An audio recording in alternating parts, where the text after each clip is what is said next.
नमस्कार दोस्तों।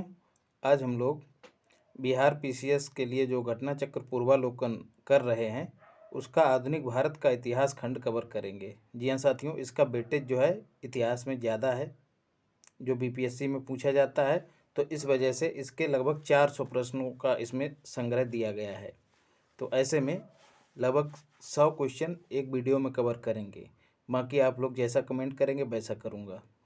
जी हाँ साथियों, और रिपीटेड क्वेश्चंस का जो महत्व है वह आप सभी लोग जानते हैं, इस वजह से दोबारा दोहराने की ज़रूरत नहीं है। बाकी घटना चक्र को धन्यवाद देना चाहूँगा जो ये कंटेंट उपलब्ध करा रहा है, क्योंकि हमारे जैसे सीमित संसाधनों वाले व्यक्ति को ये सब इकट्ठा करके देने में कठिनाई का सामना करना पड़ सकता है। तो सबसे पहले उसका धन्यवाद। और उसकी अपनी साख है सिविल सेवा क्षेत्र में, उसको नकारा नहीं जा सकता है। तो बिना ज़्यादा वक्त जाया किए स्टार्ट करते हैं आधुनिक भारत का इतिहास। और हाँ साथियों, जो लोग सब्सक्राइब कर रहे हैं उनके लिए बहुत बहुत धन्यवाद, कमेंट कर रहे हैं उनके लिए भी बहुत बहुत धन्यवाद। इसी तरह से प्रेम और स्नेह बनाए रखिए। चलिए शुरू करते हैं। पुर्तगाली उपनिवेश का प्रथम वायसराय भारत में कौन हुआ दोस्तों? तब उत्तर है अल्मीडा। इसका पूरा नाम था फ्रांसिस्को डी अल्मीडा। यही भारत में आया था प्रथम पुर्तगाली वायसराय बन के। जी हाँ, 1498 में खोज की थी किसने? वास्को डी गामा ने भारत की, याद रखना है। फिर है, और इसके बाद जो साथियों दूसरा था वह कौन था? Francisco de Albuquerque. इसका नाम था फ्रांसिस्को डी अल्बुकर्क। पहला था फ्रांसिस्को डी अल्मीडा, याद रखना है। फिर है, बंगाल की खाड़ी में समुद्री डकैती हेतु हुगली का उपयोग कौन करता था दोस्तों? तो उत्तर है पुर्तगाली करते थे। विकल्प आप लोग देख लीजिएगा, यदि विकल्प को भी बताऊंगा तो वीडियो और लंबी हो जाएगी, और कई लोगों का कहना रहता है कि चीज़ें शॉर्ट में रहें। और निम्नलिखित में से किसे जहांगीर ने खान की उपाधि से सम्मानित किया था दोस्तों? तो सही उत्तर है हाकिंस। ये जो है उसके दरबार में 1608 में पहुंचा था, आगरा में। स्थान याद रखिएगा, आगरा में गया था हाकिंस। किसने भेजा था? जेम्स प्रथम ने भेजा था इसको, अपना पत्र लेके कि हमको व्यापार करने की अनुमति दे दो। ये ब्रिटिश ईस्ट इंडिया कंपनी का कर्मचारी और व्यापारी दोनों था। जहांगीर ने इसको 400 का मनसब और फिरंगी खां अथवा इंग्लिश खान की उपाधि प्रदान की। ये भी याद रखना है, सीधे पूछ लिया जाता है कि जहांगीर ने इंग्लिश खान की उपाधि किसे दी। भारत में 1612 में अंग्रेजों ने अपनी पहली फैक्ट्री कहाँ स्थापित की दोस्तों? तो याद रखना है सूरत में स्थापित की। ये 1612 दिया है, 1612 नहीं दोस्तों, 1611 में सूरत में स्थापित की।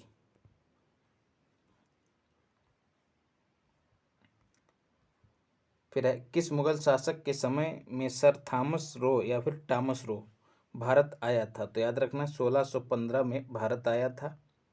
और जेम्स प्रथम का दूत बन के, फिर से याद रखना है, जेम्स प्रथम का ही दूत बन के आया है, हाकिंस भी उसी के दूत के रूप में आया। तो ये 1615 में सूरत में जाके मिला, जाके कहाँ किससे मिला दोस्तों? 1615 में सूरत पहुंचा, फिर अजमेर में जहांगीर से मिला जाके। देखिए, हाकिंस जो है वो आगरा में मिला, और ये टॉमस रो जो है वो अजमेर में मिला। अजमेर कहाँ है? राजस्थान में है। फिर है महत्वपूर्ण साथियों, डच ईस्ट इंडिया कंपनी ने किस वर्ष अपनी फैक्ट्री पटना में स्थापित की? बहुत महत्वपूर्ण है। बिहार पीसीएस वाले ये मान के चलें कि बिहार से संबंधित जो भी ऐतिहासिक प्रश्न है वह उनके लिए बहुत महत्वपूर्ण है। तो सही जवाब है 1632 में इन्होंने पटना में इसकी स्थापना की थी। बिहार लोक सेवा आयोग निरंतर यह प्रश्न पूछता है, इसका उत्तर 1632 मानता है। तो इन्हें कोई प्रमाण नहीं मिलता है, तो ये इतना याद मत रखिएगा, इसको छोड़िएगा व्याख्या को। केवल इतना याद रखिएगा कि 1632 जो आयोग मानता है वही सही है हमारे लिए। फिर है, सर्वप्रथम किस मुगल शासक ने ब्रिटिश के विरुद्ध संघर्ष किया था? तो याद रखना है किसने किया था दोस्तों?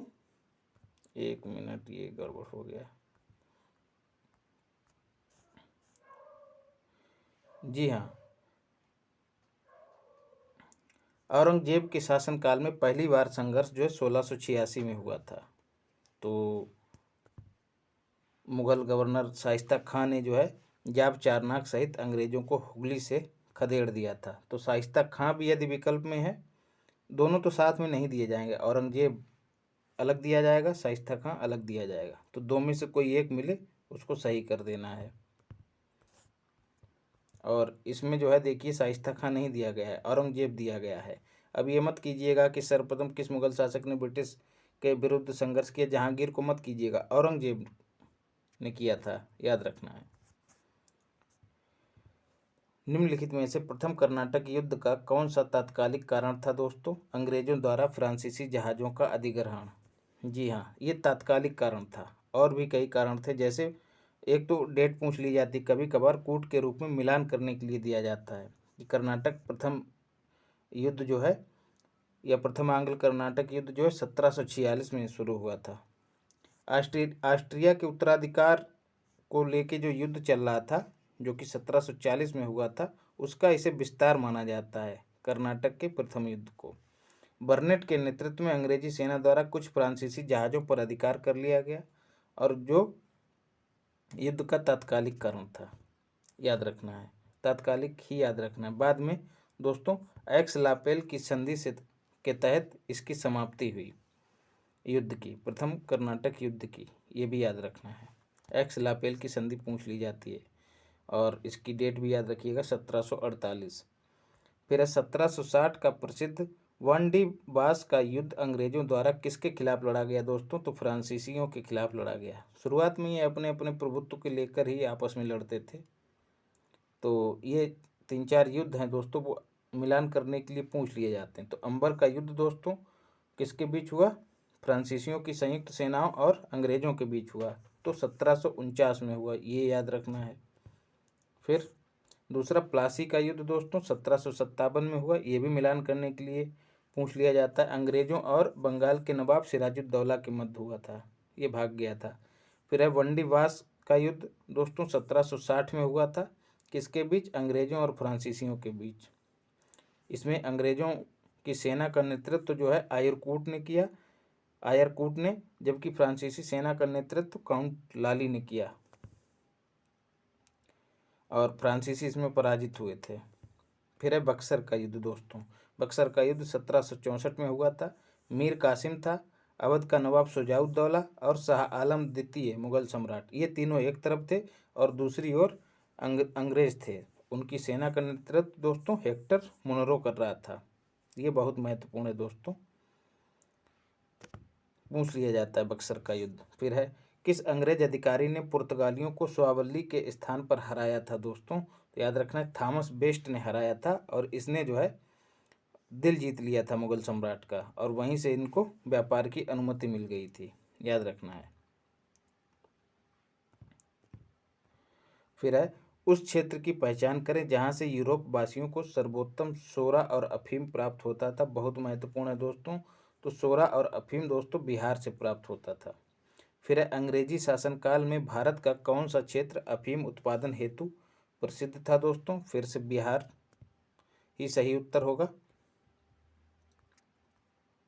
फिर है इलाहाबाद की संधि के बाद रॉबर्ट क्लाइव ने मुर्शिदाबाद का उप दीवान किसे बनाया दोस्तों? तो याद रखना है, मोहम्मद रजा खां को मुर्शिदाबाद का उप दीवान बनाया है। इलाहाबाद की संधि दोस्तों दूसरी संधि 1765 में हुई थी, 12 अगस्त 1765 को हुई थी। तो शाह आलम ने जो है 12 अगस्त के फरमान के द्वारा इसी संधि के आधार पर बंगाल, बिहार और उड़ीसा, ये तीनों प्रांत पूछ लिए जाते हैं, इनकी दीवानी जो है स्थायी रूप से अंग्रेजों को दे दी, और बदले में जो है 26 लाख रुपए इसने पेंशन ली। फिर कंपनी ने दीवानी कार्य के लिए उप दीवान जो है मुर्शिदाबाद, जो कि बंगाल में था, वहाँ पर मोहम्मद रजा को नियुक्त किया, और बिहार में जो है सिताब राय। कैसे याद रखना है, सिताब में भी बा है और बिहार में भी बा है, इस तरह से याद रखना है। सिताब राय को बिहार का उप दीवान बनाया गया, और मुर्शिदाबाद मुँह जो है मुर्शिदाबाद का मुँह और मोहम्मद रजा का मुँह, तो इस तरह से दोनों को लिंक करिएगा तो याद रहेगा। तो मोहम्मद रजा को मुर्शिदाबाद का उप दीवान बनाया गया।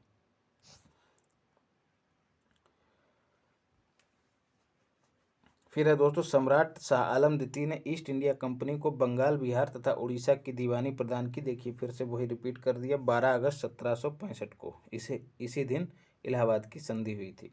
फिर है मुगल बादशाह बहादुर शाह जफर के बारे में कहा जाता था कि उसके साम्राज्य की सीमा थी दोस्तों चांदनी चौक से पालम तक, दिल्ली से बिहार तक, पेशावर से बिहार तक, पेशावर से वाराणसी तक, या फिर उपर्युक्त में से कोई नहीं। तो इसको स्टार इन्होंने दिया है क्योंकि बहादुर शाह जफर के बारे में नहीं यह कथन कहा जाता है।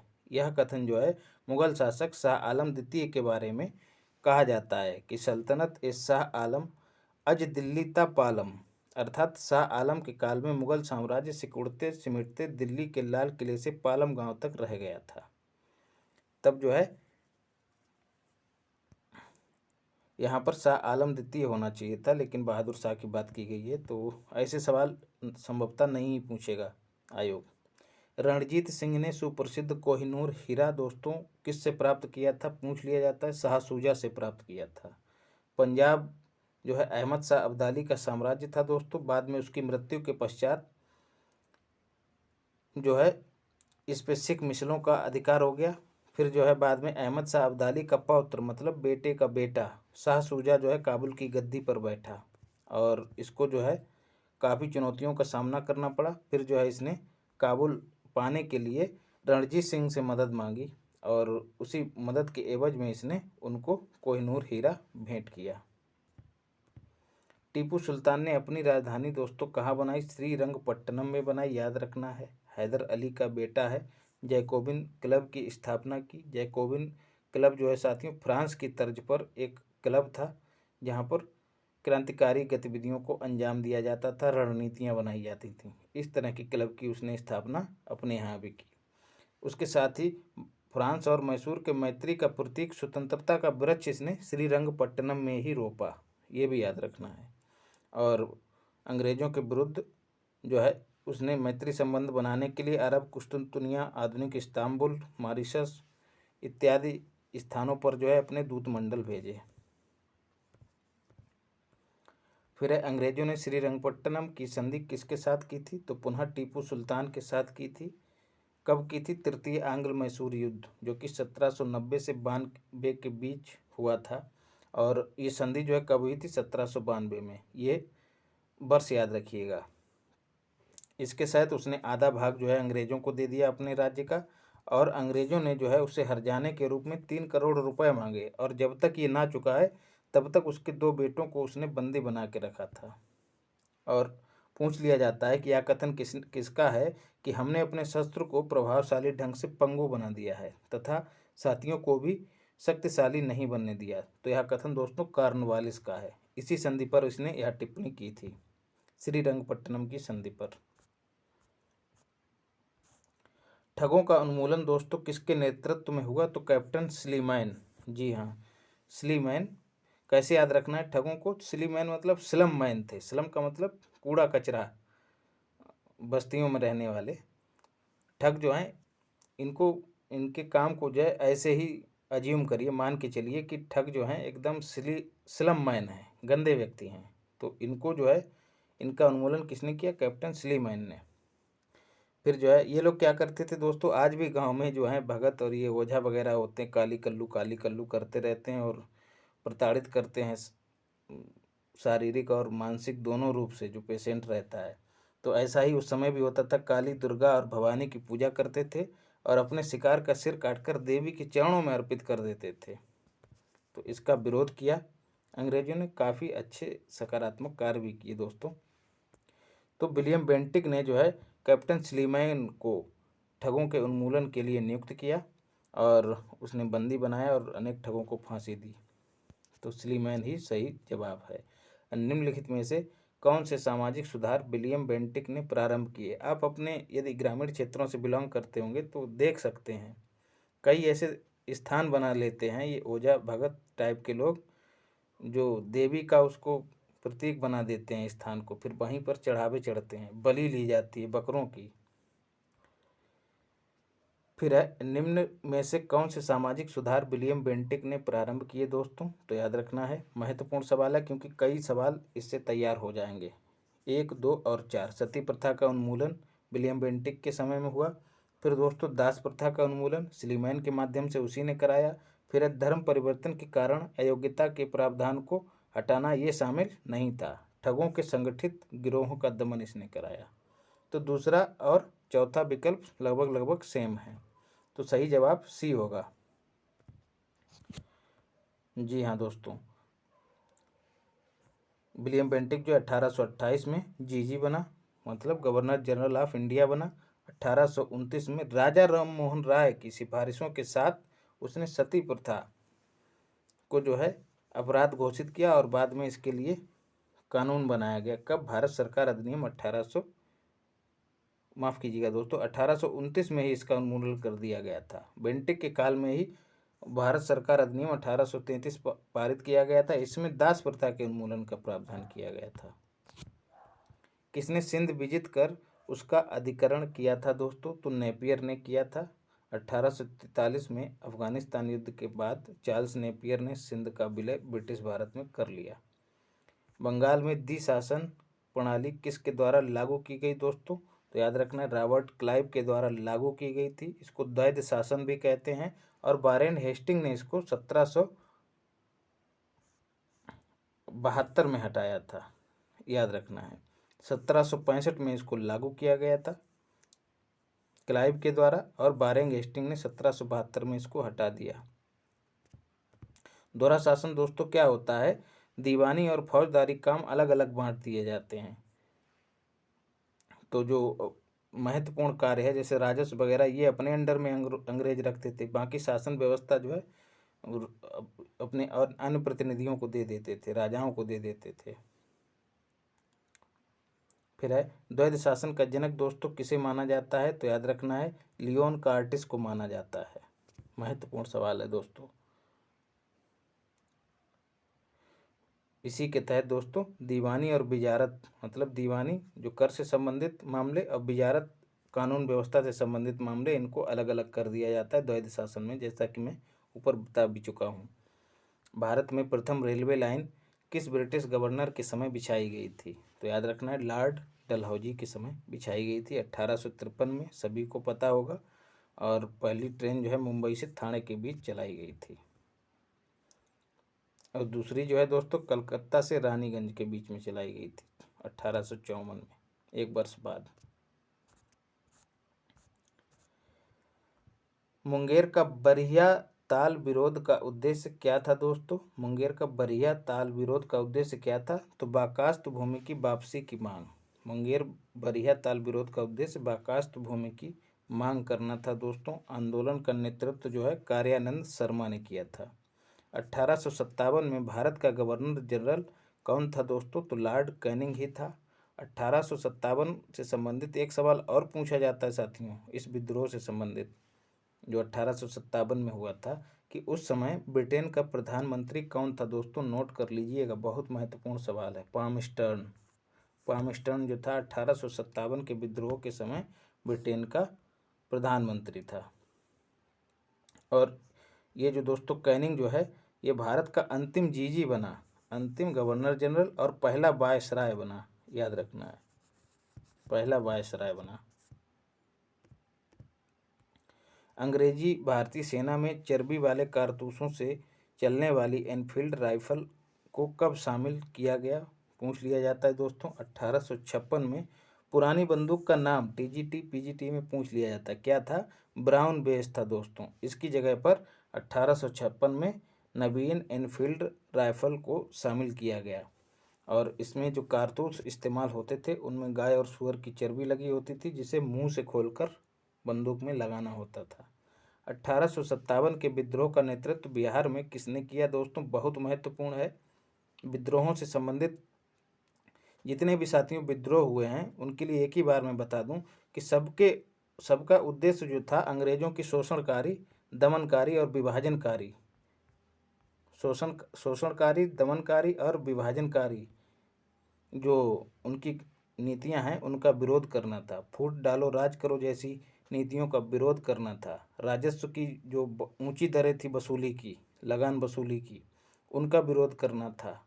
उसके बाद जो साहूकार होते थे जो ऋण देते थे वो ऊंची ब्याज पर देते थे, बाद में लोगों की ज़मीनें हथिया लेते थे। तो इन सब का विरोध जो है ऐसे ही आंदोलनों के रूप में इन सब विरोधों की परिणति जो है 1857 के विद्रोह के आंदोलन के रूप में हुई दोस्तों।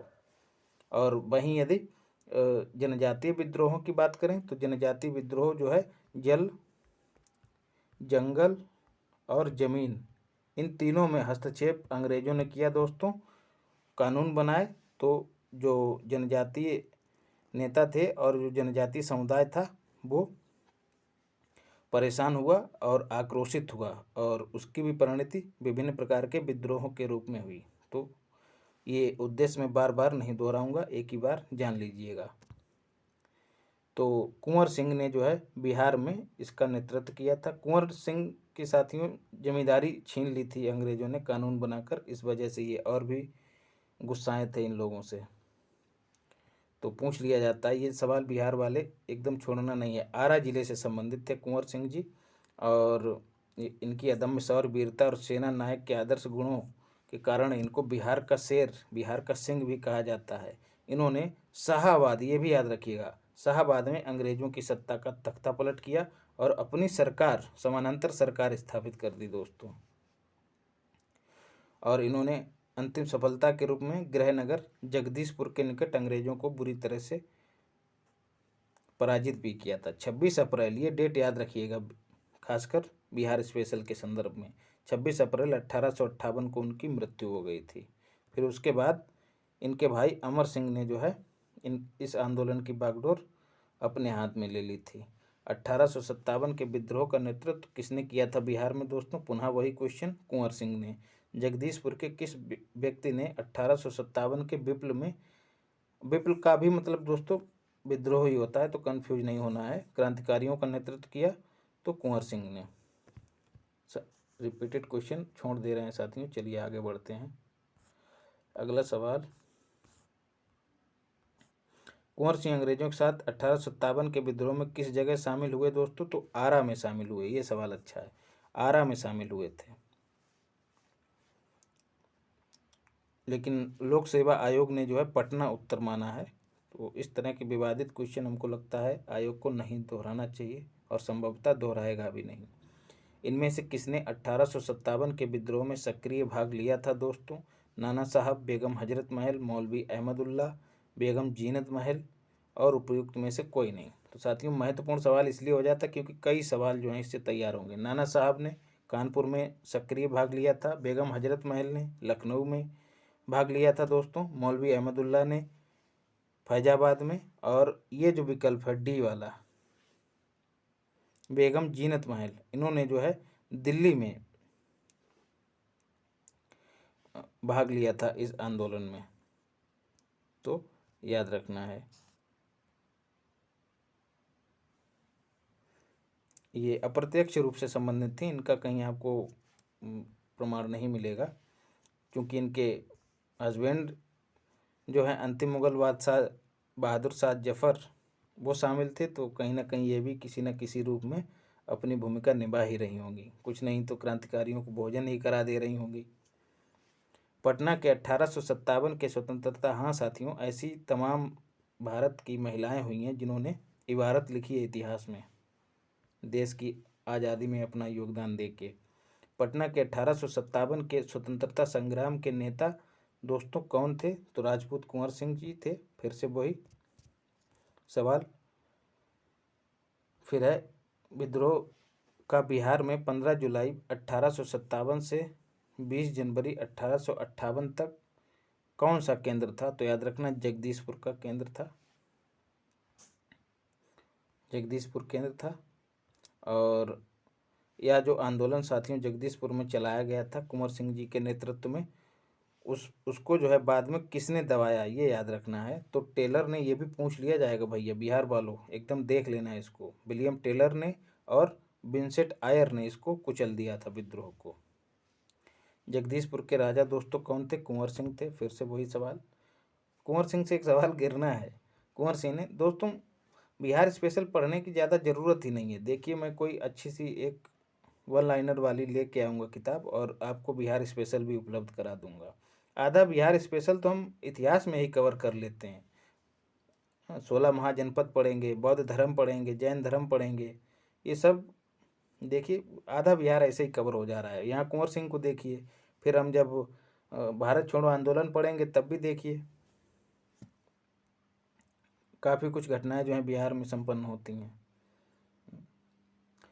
फिर है दोस्तों 1857 के विद्रोह का बिहार में नेतृत्व किसने किया था, वही सवाल। अंग्रेजों का सबसे कट्टर दुश्मन कौन था 1857 में, तो मौलवी अहमदुल्ला शाह को कहा गया। अंग्रेजों ने ही इनको सबसे कट्टर दुश्मन माना भी था। अहमदुल्ला शाह जो थे दोस्तों बिहार के फैजाबाद के नहीं थे, फैजाबाद में आए थे, लेकिन ये रहने वाले थे तमिलनाडु के अरकाट के। जी हाँ, फैजाबाद में आकर बस गए थे।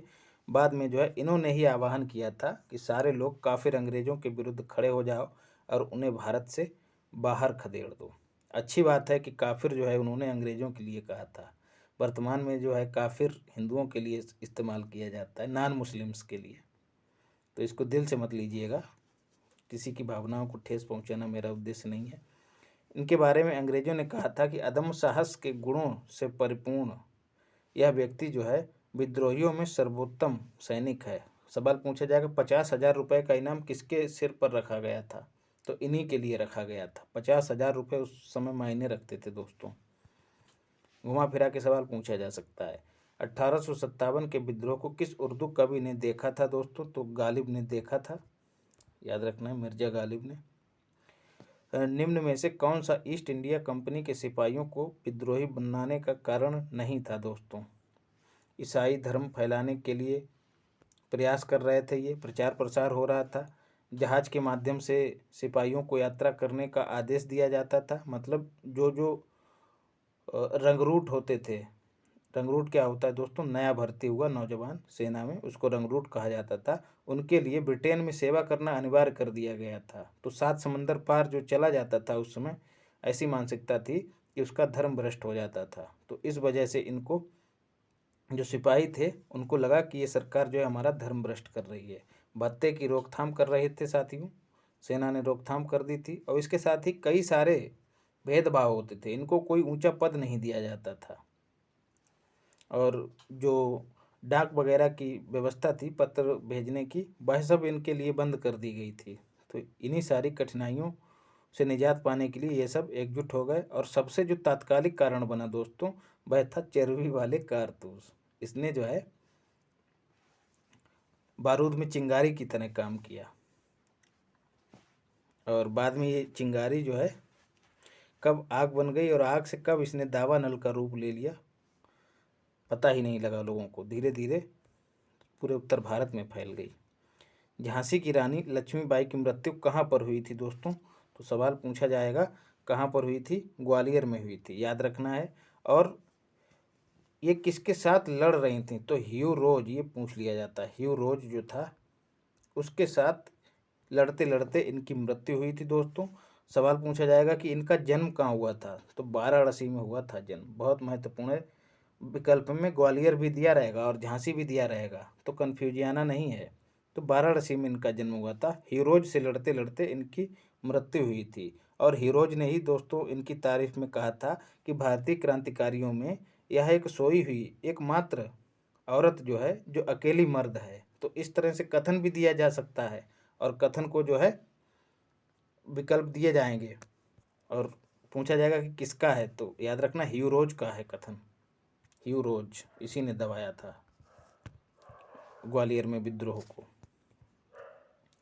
फिर है निम्नलिखित वर्गों में किसने 1857 के विद्रोह में भाग नहीं लिया दोस्तों। खेतिहार, मजदूर, साहूकार, कृषक, जमींदार। देखिए कुत्ते फिर से भौंक रहे हैं, उसको इशू मत बनाइएगा दोस्तों, संसाधनों की कमी है। चीज़ें आपके लिए इकट्ठी करके किसी तरह से दे रहा हूँ। और मेरा भी मेंस भी पैरेलल चलता है, तो सोचिए किस तरह से समय निकाल के जो है आपके लिए चीज़ें दे रहा हूँ। और भरोसा रखिए दोस्तों, यूं ही आपके लिए चीज़ें नहीं दे रहा हूँ, मेरा खुद का अनुभव है। और ये जो आजकल कुकुर मुत्ते की तरह लोग दे रहे हैं ना चीज़ें, यूं ही दे रहे हैं बिना किसी अनुभव के। कई सारे ऐसे वीडियो हैं जिन्हें देख के आप खुद ही जान जाएंगे कि कितना गलत बता रहे हैं। तो विश्वास रखना है दोस्तों, अपने साथ ही आपको मेंस लिखवाऊंगा इस बार। और यदि इसी तरह से साथ रहा आपका तो संभवतः मेंस के लिए भी चीज़ें कंटिन्यू करूँगा। तो उत्साह बढ़ रहा है दोस्तों, जिस तरह से सब्सक्राइबर और व्यूज बढ़ रहे हैं वैसे उत्साह भी बढ़ रहा है, तो इसके लिए आपका कोटि कोटि धन्यवाद।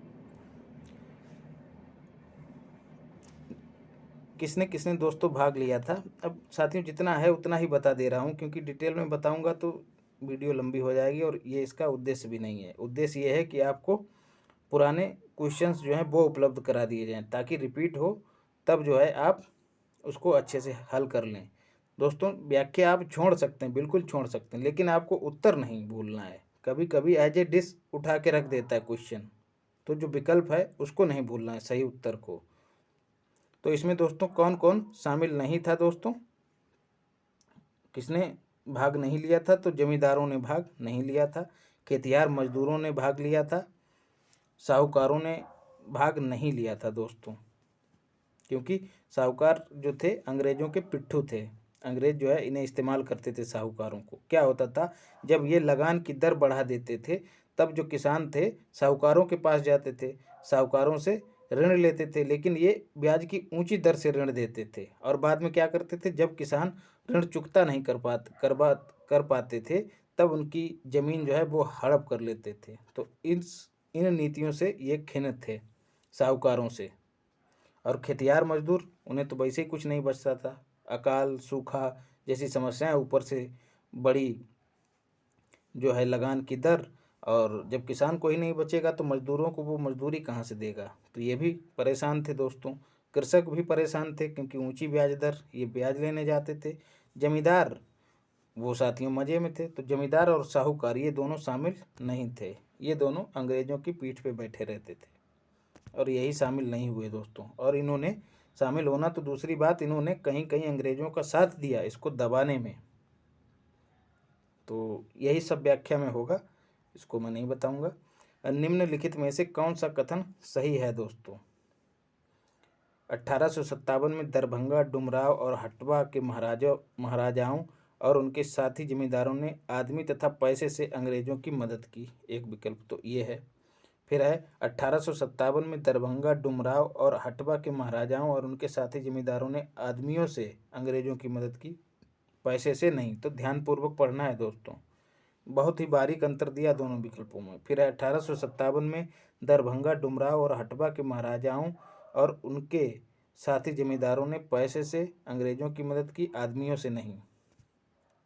फिर चौथा विकल्प है दोस्तों, 1857 में दरभंगा, डुमराव और हटवा के महाराजाओं और उनके साथी जमींदारों ने अंग्रेजों का विरोध किया। तो सही उत्तर दोस्तों ए है, ए विकल्प, क्योंकि इन्होंने जो है आदमी और पैसे दोनों से मदद की। बिहार के कुछ प्रमुख जमींदारों ने अंग्रेजों की धन एवं जन दोनों से बड़ी सहायता की थी। कौन थे, दरभंगा, डुमराव और हटवा, ये तीनों स्थान याद रखिएगा, कभी कभी पूछ लिए जाएंगे। पूछा जाए कहाँ के जमींदारों ने जो है अंग्रेजों की मदद की थी। फिर 1857 के विद्रोह से बिहार का कौन सा भाग अप्रभावित रहा दोस्तों, महत्वपूर्ण है, याद रखना है। मुंगेर जो है अप्रभावित रहा, बाकी दानापुर, पटना, मुजफ्फरपुर और आरा, इन सब में इसका प्रभाव देखा गया। 1857 का विद्रोह लखनऊ में किसके नेतृत्व में आगे बढ़ा दोस्तों, यूपी वाले भी याद रखें, बेगम ऑफ अवध। जी हाँ, अवध की बेगम, जिनका नाम था बेगम हजरत महल। दोस्तों ये जो हैं अवध के नवाब की पत्नी थी, इन्होंने जो है अपने पुत्र बिरजिस कादिर को नवाब बना दिया था। और यूपी वाले याद रखें, कैंपबेल ने जो है विद्रोह को समाप्त किया था लखनऊ में, याद रखना है। ये जो है बाद में नेपाल चली गई थी। 1857 का विद्रोह मुख्यतः किस कारण से असफल रहा दोस्तों, क्योंकि किसी सामान्य योजना और केंद्रीय संगठन की कमी थी। जी हाँ दोस्तों, ये लोग अपनी अपनी समस्याओं को केंद्र में रखते हुए लड़ रहे थे कि साहूकार जो किसान जो थे वो बढ़ी हुई लगान से परेशान थे, और जो मजदूर थे उनकी मजदूरी कम थी, और सैनिक वो अपनी समस्याओं से परेशान थे। तो व्यक्तिगत स्तर पर लड़ रहे थे, इनमें एकता का अभाव था और कोई विशेष योजना नहीं थी आगे, केंद्रीय संगठन की कमी थी। जो इनके नेता थे में बूढ़े हो चुके थे और दूरदर्शिता का अभाव था उनमें, यही सब चीज़ें थी। तो किसी सामान्य योजना मतलब आगे हमको करना क्या है ये इस चीज़ से अवगत नहीं थे, तो यूं ही चलता रहा। और जिस आंदोलन की स्पष्ट रणनीति नहीं होती, स्पष्ट लक्ष्य नहीं होता है, तो फिर वह अपने उद्देश्य से भटक भी जाता है।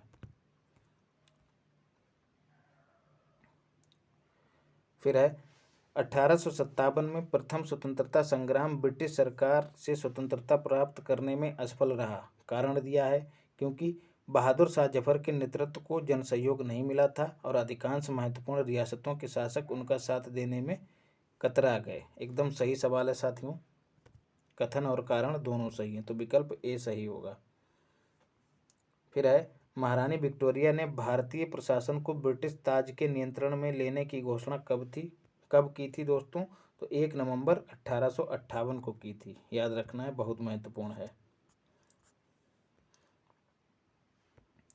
दमन के पश्चात जो है 1858 1 नवंबर 1858 को विक्टोरिया ने भारतीय प्रशासन को ब्रिटिश ताज के नियंत्रण में लेने की घोषणा कर दी थी। अब जो है जो कंपनी के शासन के अधिकार को समाप्त कर दिया गया और अब जो है शासन सीधे ब्रिटिश क्राउन के हाथ कर दिया गया, जिसे भारत सचिव के माध्यम से संचालित किया जाना था। और 15 सदस्यों वाली इंडियन काउंसिल की स्थापना की गई थी और तत्कालीन गवर्नर जनरल को ही लॉर्ड कैनिंग जो कि थे उनको भारत का प्रथम वायसराय बनाया गया उसी समय। तो 1858 का एक्ट याद रखना है। फिर 1857 के विद्रोह के बाद 1858 के ही एक्ट के तहत दोस्तों जीजी जो है बोले तो गवर्नर जनरल वायसराय में कन्वर्ट हो गया था। ये सवाल भी पूछा जा सकता है। फिर है 1857 के विद्रोह के बाद ब्रिटिश सरकार ने सिपाहियों का इन प्रांतों से चयन किया। कहाँ कहाँ से दोस्तों? गोरखा, सिख और पंजाबी। ये लोग यहाँ के सिपाहियों से डर गए थे। कहाँ के? बंगाल, बिहार और अवध के क्षेत्र से जो है ये डर गए थे, बिहार और अवध के क्षेत्र से। अवध में उस समय उत्तर प्रदेश भी आता था।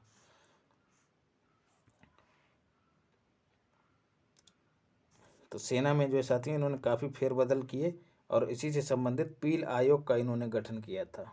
पील आयोग ये पूछ लिया जाएगा।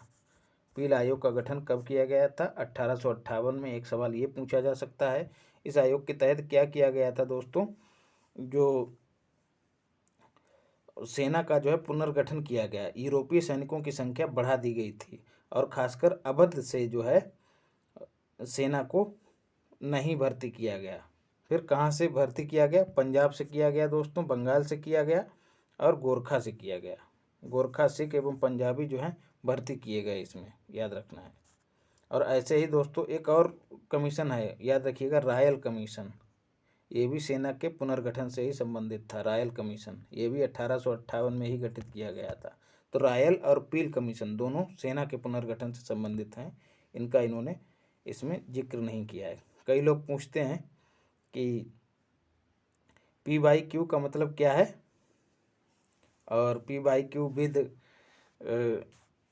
MDA का मतलब दोस्तों क्या है? PYQ का मतलब बताते चलें, प्रीवियस ईयर क्वेश्चंस हैं। विद का मतलब साथ है और with MDA multi dimensional approach के साथ, याद रखना है, यही इसका मतलब है। कई चीज़ें आपको दे देता हूँ जो इतर हैं व्याख्या से और जो महत्वपूर्ण है, इसी को कहते हैं मल्टी डायमेंशनल अप्रोच। हालांकि मेंस की दृष्टि से नहीं बता रहा हूँ, प्री की दृष्टि से मल्टी डायमेंशनल अप्रोच है। इसी वजह से वीडियो थोड़ी लंबी हो जाती है। अब देखिए पामस्टन का कहीं पे जिक्र ही नहीं था, रानी लक्ष्मीबाई का कहीं पे जिक्र ही नहीं था कि कहाँ जन्म हुआ था। अब बात करें कि एक सवाल और पूछा जा सकता है कि इस क्रांति की शुरुआत कब हुई? तो मेरठ से शुरुआत जो है विधिवत रूप से हो गई थी। कब? 10 मई को, 10 मई 1857 को। लेकिन इसकी और शुरुआत कहाँ से हुई थी दोस्तों? तब बैरकपुर छावनी से हुई थी। मंगल पांडे ने विरोध किया था सबसे पहले, तो वहाँ तो चिंगारी थी, लेकिन विधिवत 10 मई 1857 से मेरठ से शुरुआत हुई थी। एक सवाल और पूछ लिया जाता है दोस्तों कि यह दिल्ली में कब आए क्रांतिकारी? मेरठ से शुरू होकर दिल्ली कब पहुँचे? तो 11 मई को पहुँचे। 10 मई को मेरठ, 11 मई को दिल्ली पहुँच गए थे। अब सवाल एक और पूछा जाएगा कि बैरकपुर छावनी कहाँ स्थित है दोस्तों। बैरकपुर छावनी बंगाल में स्थित है। ये ऐसे सवाल हैं जो आपको जनरली नहीं मिलेंगे कहीं, बंगाल में स्थित है। फिर है दोस्तों, मंगल पांडे को फांसी कब दी गई थी, तो 8 अप्रैल 1857 को ही फांसी दी गई थी, याद रखना है। तो ऐसे सवाल जो हैं जो आपको जनरली नहीं मिलेंगे आसानी से। फिर है असम में जो है किसने इसका नेतृत्व किया था असम में, तो मनी राम नाम के एक व्यक्ति ने किया था, मनी राम दत्त। ये सवाल भी पूछ लिया जाता है। चलिए आगे बढ़ते हैं। और निम्नलिखित में से किसने 1857 के विद्रोह को एक षड्यंत्र की संज्ञा दी थी दोस्तों। जेम्स आउटड्रम और टेलर ने जो है इसको एक षड्यंत्र की संज्ञा दी थी। जी हाँ दोस्तों, इस विद्रोह को लेके अलग अलग जो इतिहासकार हैं उनका अलग अलग मत है। तो इनमें से एक मत आउटड्रम और टेलर का था, जिन्होंने इसको षड्यंत्र का नाम दिया था। फिर है 1857 के विद्रोह को किसके द्वारा प्रथम भारतीय स्वतंत्रता संग्राम के रूप में वर्णित किया गया था दोस्तों। बी.डी. सावरकर के द्वारा। इनकी एक पुस्तक थी, इसे भी पूछ लिया जाता है कि the Indian war of independence, भारतीय स्वतंत्रता का संग्राम, भारतीय स्वतंत्रता संग्राम 1857 किसकी पुस्तक है, बी.डी. सावरकर की है। एक सवाल और पूछ लिया जाता है कि यह कब लिखी गई, कब इन्होंने प्रकाशित कराई, तो 1908 में प्रकाशित कराई, ये भी याद रखिएगा। फिर है निम्नलिखित में से कौन सा आयोग 1857 के विद्रोह दमन के बाद भारतीय फौज के नव संगठन से संबंधित था। इसकी चर्चा हम ऊपर भी कर चुके हैं। पील आयोग, इसने क्या किया था दोस्तों, बंगाल में यूरोपीय सैनिकों का भारतीय सैनिकों से अनुपात 1:2 कर दिया था। पीजीटी और टीजीटी वाले याद रखें, बंगाल वाला जरूर याद रखना है। रॉयल आयोग भी इसी से, सैन्य पुनर्गठन से ही संबंधित है। नील विद्रोह किसके बारे में था दोस्तों। नील विद्रोह जो है, रैयत नील की खेती नहीं करना चाह रहे थे, पर उनसे एक अमान्य मूल्य पर जबरदस्ती खेती कराई जा रही थी, यही था नील विद्रोह। कब हुआ था, 1859 में इसकी शुरुआत हुई थी। कहाँ, बंगाल के नदिया जिले के गोविंदपुर में इसकी शुरुआत की गई थी। और नेता कौन थे दोस्तों, विष्णु विश्वास और दिगंबर विश्वास, याद रखना है। क्या होता था दोस्तों, विद्रोह का मूल कारण ददनी प्रथा थी। ददनी प्रथा क्या है, अग्रिम रूप से जो है किसानों को कुछ पैसे दे दिए जाते थे। मतलब जिस तरह से आज एमएसपी निर्धारित होता है फसलों का, वैसे ही ये ददनी प्रथा थी कि भाव मैंने तय कर दिया। ये अंग्रेज जो थे एक भाव तय कर देते थे, जो संभवतः इन्हीं के अनुसार होता था, बहुत ही कम, संभवतः नहीं, अधिकांशतः, अधिकतर इन्हीं के अनुसार होता था, यही तय करते थे। तो बहुत ही निम्न भाव होता था। तो बाजार में यदि मांग ज़्यादा भी होती, फिर भी वो उसी भाव पे खरीदते थे, और किसान जो है बेचने के लिए मजबूर भी हो जाते थे। तब किसानों का शोषण ज़्यादा होता था। तो यही ददनी प्रथा थी। मतलब एडवांस में कुछ, जिसको कहते हैं बयाना दे दिया, भाव तय कर दिया और कुछ पैसा पकड़ा दिया, कहा चलो तुम फसल करो, तैयार करो, हम आपसे इतने दिन के बाद खरीद लेंगे। तब किसान जो है शोषित होते थे, और इसी का जो है, इसी शोषण की परिणति जो है नील विद्रोह के रूप में हुई। और इसी पर एक नाटक लिखा गया दोस्तों, नील दर्पण। इनके राइटर पूछ लिए जाते हैं, दीनबंधु मित्र, याद रखना है। देखिए, नील कृषकों की दुर्दशा पर लिखी गई पुस्तक नील दर्पण के लेखक कौन है दोस्तों, दीनबंधु मित्र। फिर अगला सवाल, वह प्रथा जिसके तहत किसान स्वयं भूमि का मालिक होता है और सरकार को भूमि राजस्व के भुगतान के लिए जिम्मेदार मानता है, तो रैयतवाड़ी प्रथा है दोस्तों, याद रखना है। अभी आगे एक सवाल और मिलेगा, तभी इसको डिटेल में पढ़ेंगे। पागल पंथ की स्थापना किसने की दोस्तों। पागल पंथ या फिर पागल पंथी भी कहीं कहीं मिलेगा। यह एक अर्ध धार्मिक संप्रदाय था दोस्तों, बंगाल में था, और करम शाह के द्वारा इसका नेतृत्व किया जाता था। और करम शाह का पुत्र जो है बाद में टीपू जो है इसका उत्तराधिकारी बना इस पंथ का। और यह जो पंथ जो था शुरुआत में धार्मिक उद्देश्यों से चलाया जा रहा था, बाद में यह राजनीतिक उद्देश्यों से भी प्रेरित हो गया और अंग्रेजों के खिलाफ हो गया। फिर फराजी कौन थे दोस्तों, तो महत्वपूर्ण सवाल, फराजी जो थे हाजी शरीयतुल्लाह के अनुयायी थे। जी हाँ, फराजी एक लोग थे जो फरीदपुर, बंगाल के फरीदपुर के निवासी थे और उनके नेतृत्व में ये, किनके नेतृत्व में, हाजी शरीयतुल्लाह के नेतृत्व में चलाए जा रहे संप्रदाय के अनुयायी थे ये लोग। धार्मिक, सामाजिक और राजनीतिक परिवर्तनों का प्रतिपादन करना चाह रहे थे ये लोग।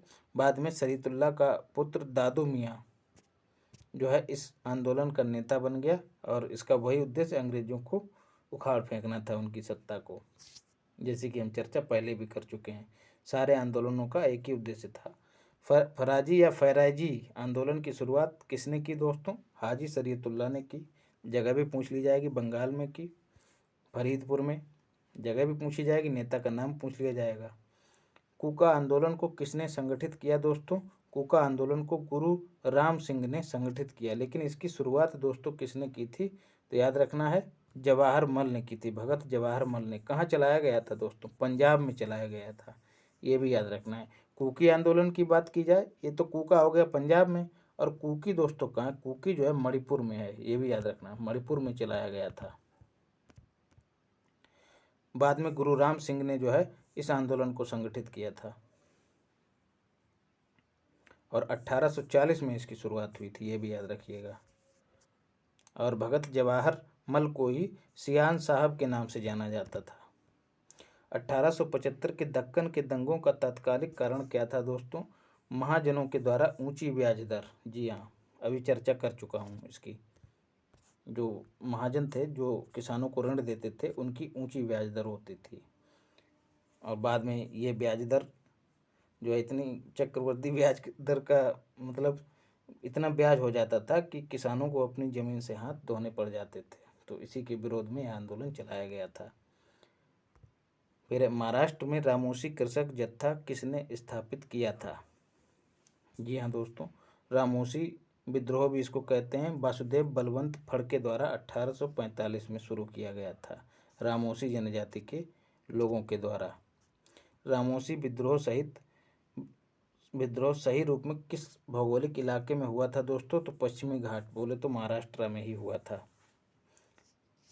चित्तू सिंह के नेतृत्व में यह आंदोलन या विद्रोह किया गया था। वासुदेव बलवंत फड़के जो हैं इन्होंने शुरुआत की, बाद में नेतृत्व जो है चित्तू सिंह ने किया इसका। बघेरा विद्रोह कहाँ हुआ था दोस्तों? बघेरा जो है बड़ौदा में हुआ था 1818 में। वही उद्देश्य अंग्रेजों की शोषणकारी नीतियों के खिलाफ। बिहार का चौरी विद्रोह किस वर्ष हुआ था? सवाल तो महत्वपूर्ण है दोस्तों, लेकिन विवादित है, क्योंकि कहीं से भी इस बात की सूचना नहीं मिलती बिहार में कोई चौरी विद्रोह भी हुआ था। तो प्रकाशन मानता है कि चुआर विद्रोह को ही इन्होंने चौरी विद्रोह का नाम दे दिया था। चुआर विद्रोह दोस्तों 1798 में हुआ था। कहाँ? बंगाल और झारखंड में। तो सही विकल्प दोस्तों आयोग ने सी माना है, 1798। फिर है मानव बलि प्रथा का निषेध करने के कारण अंग्रेजों के विरुद्ध विद्रोह करने वाली जनजाति का नाम क्या था दोस्तों? तो याद रखना, खोंड जनजाति जो है वह बलि प्रथा का निषेध कर रही थी। माफ़ कीजिएगा, ये जो है खोंड जनजाति में बलि प्रथा विद्यमान थी, जैसे कि अभी हमने चर्चा की, लेकिन अंग्रेजों ने इसका विरोध किया, बलि प्रथा का। तो इसी के विरोध में खोंड जनजाति ने विद्रोह कर दिया था। ऐसे है, खोंड जनजाति तमिलनाडु से लेकर बंगाल, मध्य भारत तक फैले विस्तृत पहाड़ी क्षेत्रों में रहती थी दोस्तों। आंदोलन का नेतृत्व युवा राजा के नाम पर चक्र बिसोई के द्वारा किया गया, याद रखना है। और विद्रोह का मुख्य कारण ब्रिटिश सरकार द्वारा मानव बलि, जिसे मरिहा, अब सीधे पूछा जाएगा मरिहा क्या था, तो याद रखना मानव बलि के लिए इस्तेमाल किया जाने वाला एक टर्म था। छोटा नागपुर जनजाति विद्रोह कब हुआ था दोस्तों? ऐसा कोई विद्रोह नहीं हुआ था। छोटा नागपुर जो है एक क्षेत्र था दोस्तों, इसमें कई विद्रोह हुए थे। कौन कौन से? कोल विद्रोह, संथाल विद्रोह, मुंडा विद्रोह। कोल विद्रोह 1831 में हुआ था, संथाल 1855 में, मतलब 1857 के विद्रोह से तुरंत पहले, और मुंडा विद्रोह जो है 1899 में हुआ था। तीनों मिलान करने के लिए पूछ लिए जाते हैं। 1855 में संथालों ने किस अंग्रेज कमांडर को हराया था दोस्तों? तो तो मेजर बारो को हराया था संथालों ने, जो कि 1855 में हुआ था। फिर है 1855 में संथाल विद्रोह का नेतृत्व किसने किया था दोस्तों? सिद्धो और कान्हो ने किया था, यही नेता थे इसके। पूछा जाता है सवाल, देखिए अभी आपको आगे ही मिल रहा है लगातार। संथाल विद्रोह के नेता कौन थे? तो सिद्धो कान्हो। मुंडाओं ने विद्रोह कब किया था दोस्तों? मुंडाओं ने विद्रोह खड़ा किया था कब? 1895, 1888, 1885, 1890। इनमें एक भी विकल्प नहीं है दोस्तों। 1899 में मुंडा विद्रोह जो है बिरसा मुंडा के नेतृत्व में शुरू किया गया था, क्योंकि सबसे ज़्यादा नज़दीक विकल्प 1895 होगा, तो डी मान के चलते हैं हम। आयोग ने भी डी माना है। उलगुलान विद्रोह किससे जुड़ा है दोस्तों? तो बिरसा मुंडा से जुड़ा है। मुंडा विद्रोह जो है उलगुलन नाम से जाना जाता था, लेकिन दोस्तों जो इनका नेता था बिरसा मुंडा, उसको उलगुलान कहा जाता था। तो उलगुलन जो है आंदोलन विद्रोह का नाम था, और उलगुलान जो है वो बिरसा मुंडा की एक उपाधि थी। यही इनका नेता था दोस्तों बंगाल में। ये जो है स्वयं को भगवान का दूत कहते थे बिरसा मुंडा, और यही इनके नेता थे। इन्होंने दीकुओं से हमारी लड़ाई होगी और उनके खून से जमीन इस तरह लाल होगी जैसे लाल झंडा, यह कथन कहा था। तो यहीं से सिद्ध होता है कि इनका झंडा जो था विद्रोहियों का लाल था, याद रखना है। बाद में इनको गिरफ्तार कर लिया गया था और इनकी मौत हो गई बिरसा मुंडा की, और यहीं से ही आंदोलन समाप्त हो गया। दीकू दोस्तों कौन है? दीकू वही अंग्रेजों को दीकू कहते थे, जनजाति समुदाय। कैसे? क्योंकि ये जल जंगल जमीन को हड़पना चाहते थे, तो जल जंगल जमीन को हड़प करने वाले सारे लोगों को ये दीकू कहते थे, फिर चाहे उसमें महाजन हो, चाहे अंग्रेज हो, चाहे जमींदार हों, इन सभी को दीकू कहते थे ये लोग, इन लोगों का टर्म था। बिरसा मुंडा का कार्य क्षेत्र दोस्तों कौन सा था? रांची था, याद रखना है।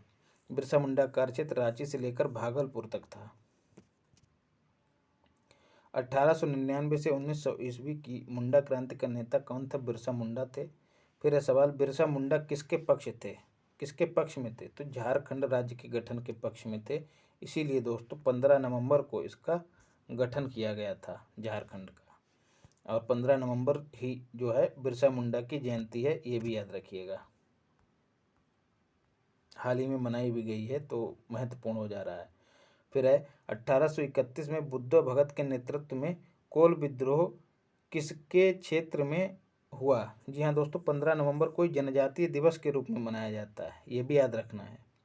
इन्हीं के योगदान को रेखांकित करने के लिए 1831 में बुद्ध भगत के नेतृत्व में कोल विद्रोह किस क्षेत्र में हुआ? तो याद रखना है सिंहभूमि क्षेत्र में हुआ था 1831 में कोल विद्रोह। सिंहभूमि जो है छोटा नागपुर पठार क्षेत्र में आता है। सिंहभूमि, पलामू, हजारीबाग ये सब छोटा नागपुर क्षेत्र में आते हैं। हौज विद्रोह दोस्तों कब हुआ था? तो 1820 और 21 में हुआ था हौज विद्रोह, जिसका केंद्र संथाल परगना था, मतलब ये भी बंगाल बिहार क्षेत्र में हुआ था। किस स्थान पर आदिवासियों ने अंग्रेजों के खिलाफ विद्रोह किया था? तब कहाँ किया था दोस्तों? बिहार में भी किया था, याद रखना है, और सिंध में भी किया था। पंजाब में नहीं किया था, काठियावाड़ में नहीं किया था। तो इसका सही उत्तर होगा ई। छोटा नागपुर के हो और मुंडा जनजातियों द्वारा विद्रोह किया गया था। ऐसे ही दोस्तों सिंध में कुछ जनजातियों के द्वारा विद्रोह किया गया था, यही व्याख्या में है। इनमें से किसने अंग्रेजी ईस्ट इंडिया कंपनी के कंट्रोल के खिलाफ बगावत नहीं की दोस्तों?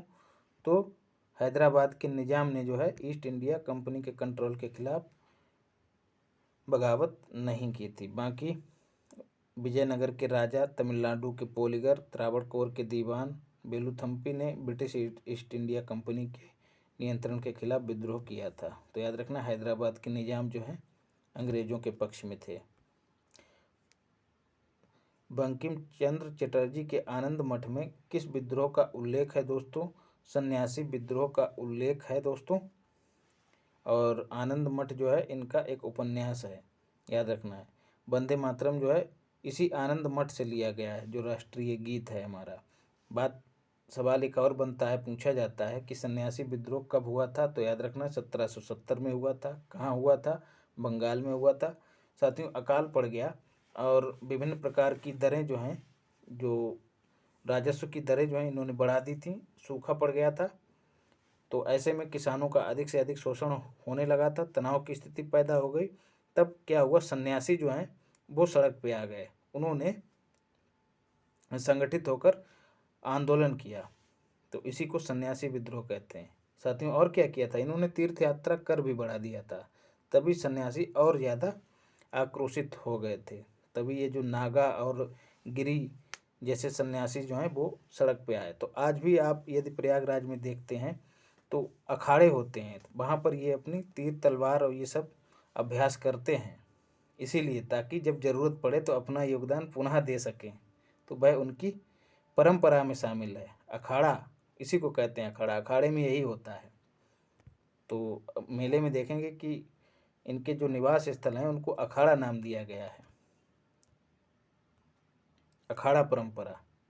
तो पहले अखाड़ा परंपरा देश की आज़ादी में योगदान देती थी अंग्रेजों के विरुद्ध। अफगानिस्तान के प्रति आक्रामक नीति किस वायसराय ने अपनाई थी दोस्तों? तो यह सवाल का जवाब है लॉर्ड लिट्टन ने। फिर है 1878 का वर्नाकुलर प्रेस एक्ट किसने रद्द कर दिया था? जी हाँ, प्रेस की आज़ादी पर अंकुश लगाने वाला एक्ट था दोस्तों ये। तो यह किसने खारिज किया था? लॉर्ड रिपन ने। और लाया कौन था दोस्तों? लिट्टन लाया था।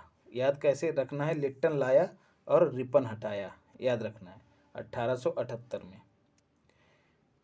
हटाया गया था।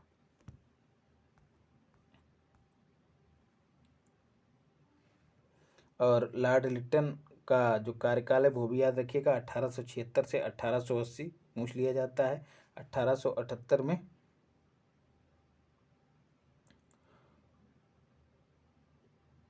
1878 में यह अधिनियम लाया गया था साथियों, और 1882 में रिपन के द्वारा इसको हटाया गया था, रद्द किया गया था, याद रखिएगा। और इस अधिनियम को जो है मुंह बंद करने वाला अधिनियम भी कहते हैं। दोस्तों, अखबार चलते थे उस समय, क्षेत्रीय भाषाओं में चलते थे, बंगाली में चलते थे, हिंदी में चलते थे। तो क्या था, डर के मारे, क्योंकि अपनी ज़्यादा से ज़्यादा सूचनाओं को जो है क्षेत्रीय भाषाओं में ही उपलब्ध कराया जा सकता था जनमानस को। तो ऐसे में अंग्रेजों ने यह कानून पारित कर दिया और उनकी आज़ादी पर नियंत्रण लगाने का एक हथियार बना लिया। तो क्या किया, बहुत से ऐसे ऐसे अखबार थे जिन्होंने अपनी भाषा को अंग्रेजी में बदल दिया रातों रात, बचने के लिए। स्थायी बंदोबस्त किसके साथ किया गया दोस्तों? जमींदारों के साथ किया गया था स्थायी बंदोबस्त। सवाल पूछा जाता है कौन लेके आया था? तो कॉर्नवालिस लेके आया था। कब लाया था? 1793 में लाया था दोस्तों। इसे इस्तेतमरारी, जागीरदारी, मालगुजारी या बिस्वेदारी जैसे नामों से जाना जाता है। क्षेत्र पूछ लिए जाते हैं, कहाँ कहाँ लागू थी यह व्यवस्था? बंगाल, बिहार, उड़ीसा, उत्तर प्रदेश के वाराणसी और कर्नाटक में लागू थी, उत्तरी कर्नाटक में। क्या था साथियों? भूमि राजस्व से संबंधित यह व्यवस्था थी। और संपूर्ण ब्रिटिश भारत का 19% हिस्सा इस व्यवस्था के अधीन लाया गया था, यह भी पूछ लिया जाता है। क्या होता था दोस्तों, जमींदारों के एक नए वर्ग को भूस्वामी घोषित कर दिया गया था। जमींदार इसीलिए साथियों इनके हमेशा भक्त बने रहे अंग्रेजों के।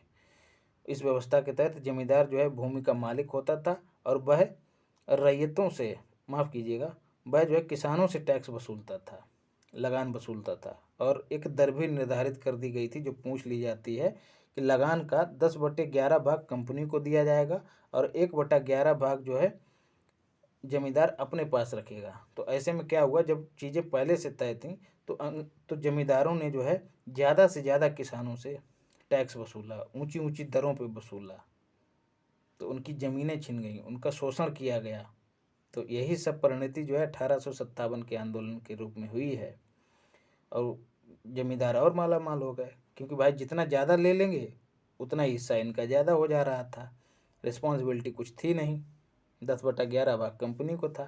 दोनों मज़े में थे अपने अपने, शोषण हो रहा था किसानों का। फिर अब बिहार में परमानेंट सेटलमेंट लागू करने का कारण क्या था दोस्तों? भू राजस्व का निर्णय करना। यही इसका कारण था परमानेंट सेटलमेंट का। और पीडीएफ पाने के लिए टारगेट करंट 123 टेलीग्राम चैनल को ज्वाइन कीजिए। लॉर्ड कॉर्नवालिस के समय इस व्यवस्था को शुरू किया गया था। जमींदारों के लिए जमीन पर वंश परंपरा अधिकार को स्वेच्छा से हस्तांतरित करना तथा मूल कारण कंपनी के लिए भू राजस्व की एक निश्चित राशि तय करना। जी हाँ, इसी बंदोबस्त के तहत, परमानेंट सेटलमेंट बंदोबस्त के तहत जमींदार जो हैं अपनी जमींदारी अपने वंश को हस्तांतरित कर सकते थे। वंशानुगत हो गया था, मतलब बाप अगर जमींदार है तो बेटा भी जमींदार बनेगा। इस तरह की प्रथा इस सेटलमेंट के तहत शुरू की गई थी। रैयतवाड़ी व्यवस्था सर्वप्रथम कहाँ लागू की गई दोस्तों? तो मद्रास में लागू की गई थी। याद रखना है, अलेक्जेंडर रीड और टॉमस मुनरो ने जो है इस व्यवस्था को प्रतिपादित किया था। असम और बंगाल में भी यह लागू थी, याद रखना है। और कुल ब्रिटिश भारत के 51% क्षेत्र को यह व्यवस्था कवर करती थी। तो स्थायी बंदोबस्त 19% और रैयतवाड़ी 51%, दोनों फैक्ट याद रखिएगा दोस्तों। टॉमस मुनरो में कन्फ्यूज नहीं होना है। Hector Munro, Thomas Munro. Thomas Munro ryotwari से संबंधित है और हेक्टर मुनरो दोस्तों बक्सर के युद्ध से संबंधित है। कन्फ्यूजन आना कतई नहीं है, इसीलिए चीज़ें आपको इकट्ठी करके दे रहा हूँ कि कन्फ्यूजन ना हो। रिक्त स्थान की पूर्ति कीजिए। क्या होगा इसमें? 1885 में बंगाल और बिहार में भूमि पर किराएदारों के अधिकारों को बंगाल किराएदारी अधिनियम द्वारा दिया गया था। 1885 में, इसी वर्ष कांग्रेस की भी स्थापना हुई थी। कॉर्नवालिस द्वारा स्थायी बंदोबस्त को लागू किया गया था। जमींदारों को कई अधिकार प्रदान किए गए थे और बाद में जो है भूमि की मांग बढ़ने लग गई, जनसंख्या भी बढ़ने लग गई, तो किसानों ने विद्रोह करना शुरू कर दिया। तब जो है दोस्तों अंग्रेजों ने इसी विद्रोह से बचने के लिए यह कानून बनाया था, किराएदारी अधिनियम। इसमें क्या था? भूमि मालिकों अर्थात जमींदारों और किराएदारों के अधिकारों को परिभाषित कर दिया था। अब एक कानून के तहत यह सेटलमेंट होने लग गया, तो इससे जो है किसान और जमींदार के बीच जो तनाव है वो कहीं ना कहीं कम होगा और किसान जो है विद्रोह नहीं करेंगे। तो यही चाहती थी सरकार, इसीलिए यह अधिनियम लाया गया था। सत्यार्थ प्रकाश की रचना दोस्तों किसने की थी?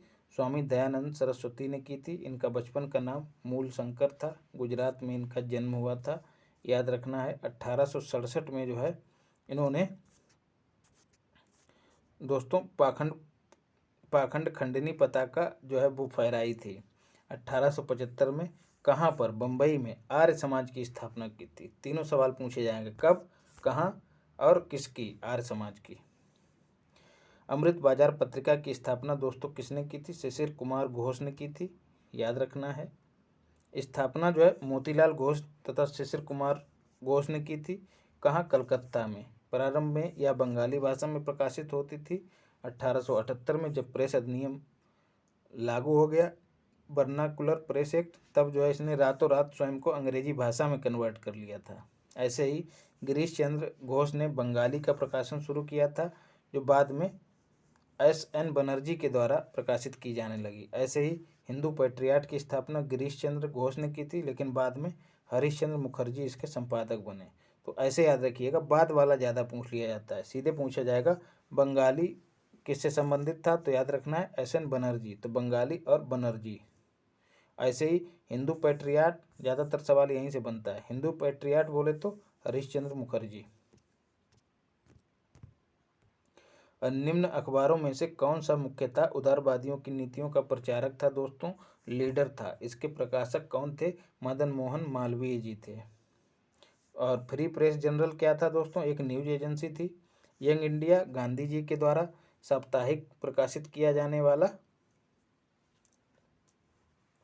अखबार था यंग इंडिया। और साथियों कन्फ्यूजन दूर करें आपका, न्यू इंडिया यहाँ पर इन्होंने नहीं दिया। ये सब चीज़ें किताबों में नहीं मिलेगी दोस्तों। न्यू इंडिया किसके द्वारा प्रकाशित किया जाता था? तो याद रखना है एनी बेसेंट के द्वारा। तो यंग इंडिया गांधी जी के द्वारा, गांधी जी बूढ़े होके भी यंग थे, ऐसे याद रखिएगा। यंग इंडिया गांधी जी के द्वारा और न्यू इंडिया एनी बेसेंट के द्वारा। फिर है 19वीं शताब्दी के धर्म एवं समाज सुधार आंदोलनों ने जनसंख्या के किस वर्ग को मुख्यतः आकर्षित किया था दोस्तों? समाज सुधार आंदोलन ने, तो इसमें सही होगा पहला, दूसरा और तीसरा। पहला क्या है, बुद्धिजीवी वर्ग को आकर्षित किया। दूसरा है नगरीय उच्च जातियों को भी आकर्षित किया। तीसरा निर्धन सर्वसाधारण वर्ग को भी आकर्षित किया। यही साथियों सारे वर्ग जो हैं 1857 के विद्रोह में छूट गए थे। इन्होंने स्वयं को अलग रखा था। तब जो है समाज सुधार आंदोलन ने इनको आकर्षित किया अपनी ओर, समाज की मुख्य धारा में जोड़ने का प्रयास किया। भारतीय पुनर्जागरण आंदोलन के पिता दोस्तों कौन कहे जाते हैं, वो हैं राजा राम मोहन राय। याद रखना है, इनको अतीत भविष्य के मध्य सेतु भी कहा जाता है, प्रथम आधुनिक पुरुष भी कहा जाता है, युग दूत भी कहा जाता है, राष्ट्रवाद का जनक भी कहा जाता है, राष्ट्रवाद का पैगंबर भी कहा जाता है। ये सारे उपनाम हैं इनके। निम्नलिखित में कौन आत्मीय सभा के संस्थापक थे दोस्तों, तो राजा राम मोहन राय। और आत्मीय सभा जो है 1815 में स्थापित की गई थी। एक ईश्वरवाद मतलब एक देवता, एक ब्रह्मा को यह मानता था। कौन सा, इनके द्वारा जो स्थापित किया गया था, और जो ब्रह्म समाज, उसकी कॉन्सेप्ट में यही था केंद्र में। ब्रह्म समाज की स्थापना दोस्तों कब हुई थी, 1827, 1831, 1829 और 1843। इसमें एक भी विकल्प सही नहीं है। 1828 में दोस्तों ब्रह्म समाज की स्थापना हुई थी। मूर्ति पूजा का विरोध करना इसका मुख्य उद्देश्य था, और जो पाखंड थे, आडंबर थे, कर्मकांड थे, उनका विरोध करना इसका उद्देश्य था। राजा राम मोहन राय द्वारा ब्रह्म समाज की स्थापना कब की गई थी, फिर से रिपीट किया गया है 1828 में। सती प्रथा को गैर कानूनी किसने घोषित किया, तो याद रखना है राजा राम मोहन राय के साथ जो है किसने किया है दोस्तों। इसमें विकल्प में क्या गलत दे दिया, नहीं, विलियम बेंटिक। जी हाँ, 1829 में जो है सती प्रथा को समाप्त किया गया विलियम बेंटिक के द्वारा। और सिफारिश किसने की थी इस काम के लिए, राजा राम मोहन राय ने, ये भी याद रखना है। प्रार्थना समाज के संस्थापक कौन थे दोस्तों, तो आत्माराम पांडुरंग थे प्रार्थना समाज के संस्थापक। पूछ लिया जाता है कब इसकी स्थापना हुई, तो 1867 में हुई। कहाँ हुई दोस्तों, बम्बई में हुई थी। आचार्य केशव चंद्र सेन की प्रेरणा से हुई थी। तो कभी कभी विकल्प में केशव चंद्र सेन भी दे दिए जाएंगे, तो उनको भी करना है, दोनों साथ साथ नहीं किए जाएंगे दोस्तों, विकल्प में दोनों साथ साथ नहीं मिलेंगे, तो याद रखना है, आप कर ले जाएंगे इसको। महादेव गोविंद रानाडे इस संस्था से 1869 में जुड़े। तो इनमें से कोई मिल जाए, तीन में से, चाहे केशव चंद्र सेन मिल जाए, या आत्माराम पांडुरंग, या गोविंद रानाडे, तो आप उसको संस्थापक बना के ही आएंगे वहाँ पर। इसका उद्देश्य क्या था दोस्तों, स्त्री पुरुष की विवाह की आयु को बढ़ाया जाए, विधवा विवाह किया जाए, स्त्री शिक्षा को प्रोत्साहन दिया जाए, जाति प्रथा को का विरोध किया जाए, यही सब इसके उद्देश्य थे। फिर 19वीं शताब्दी में के उत्तरार्ध में नव हिंदूवाद के सर्वश्रेष्ठ प्रतिनिधि कौन थे दोस्तों, तो याद रखना स्वामी विवेकानंद जी थे। 1857 में इन्होंने रामकृष्ण मिशन की स्थापना की। कहाँ की दोस्तों, कोलकाता में की। स्थान भी पूछ लिया जाएगा, कोलकाता में रामकृष्ण मिशन की स्थापना। 1893 में जो है इन्होंने शिकागो में पार्लियामेंट ऑफ रिलीजन धर्म संसद में अपना उपदेश दिया था, भाषण दिया था, जिसकी चर्चा देश विदेश में हुई। तो साथियों ये 99 क्वेश्चन कंप्लीट हो गए। इसके आगे अगला पार्ट लेके आएंगे। और यदि आपको लंबे वीडियो से आपत्ति ना हो तो वीडियो को लंबा भी किया जा सकेगा, लेकिन मुझे लगता है 100 क्वेश्चन ही किए जाएं। निश्चिंत रहिए, भरोसा रखिए, एग्ज़ाम से पहले पूरा कंप्लीट करा दूंगा। मिलते हैं अगली क्लास में, धन्यवाद।